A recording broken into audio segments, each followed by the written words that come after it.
Hello दोस्तों, आज का मैटर दैनिक जागरण के संपादकीय की 90 शब्द प्रति मिनट की गति से लिया गया है।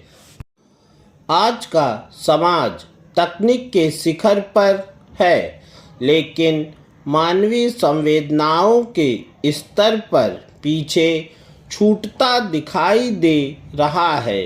मोबाइल, इंटरनेट और सोशल मीडिया ने लोगों को जोड़ने का काम तो किया है, परंतु वास्तविक रिश्तों में दूरी भी बढ़ा दी है। परिवार में साथ बैठकर बात करने का समय कम हो गया है और पड़ोसी तक एक दूसरे को ठीक से नहीं पहचानते।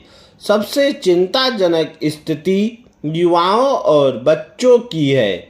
वे आभासी दुनिया में अधिक और वास्तविक जीवन में कम जी रहे हैं।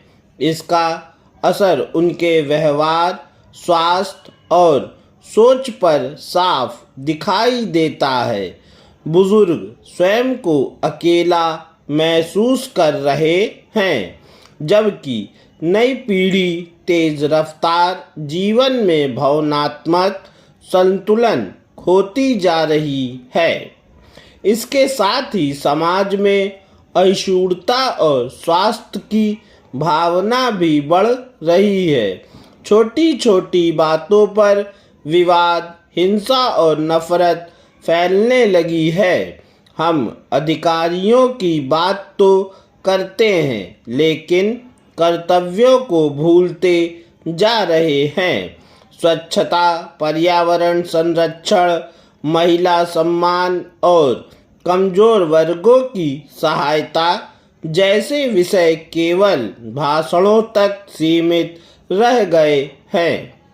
ज़रूरत इस बात की है कि हम तकनीक का उपयोग करते हुए मानवीय मूल्यों को प्राथमिकता दें। परिवार में संवाद बढ़े, पड़ोस में सहयोग की भावना बने और समाज के प्रति जिम्मेदारी का भाव विकसित हो।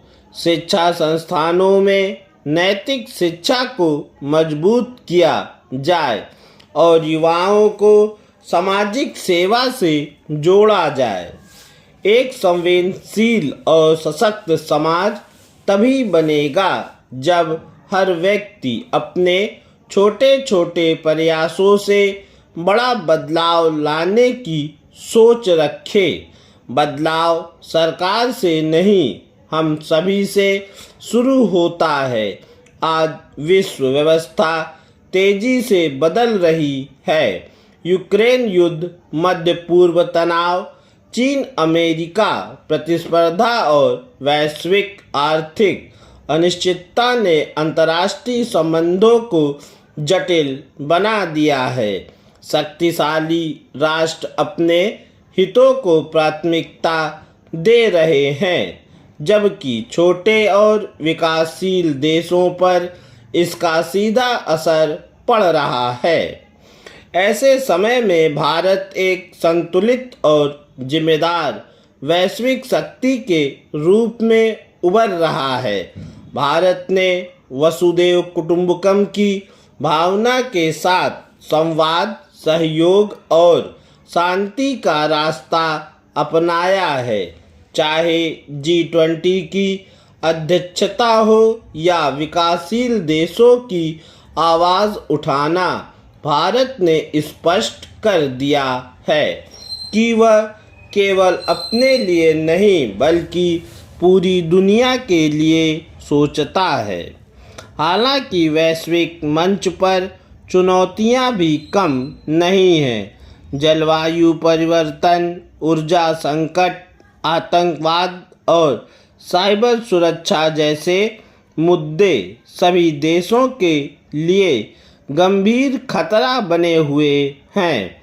दुर्भाग्यवश कई शक्तिशाली राष्ट्र इन समस्याओं के समाधान की जगह आपसी टकराव में उलझे हुए हैं।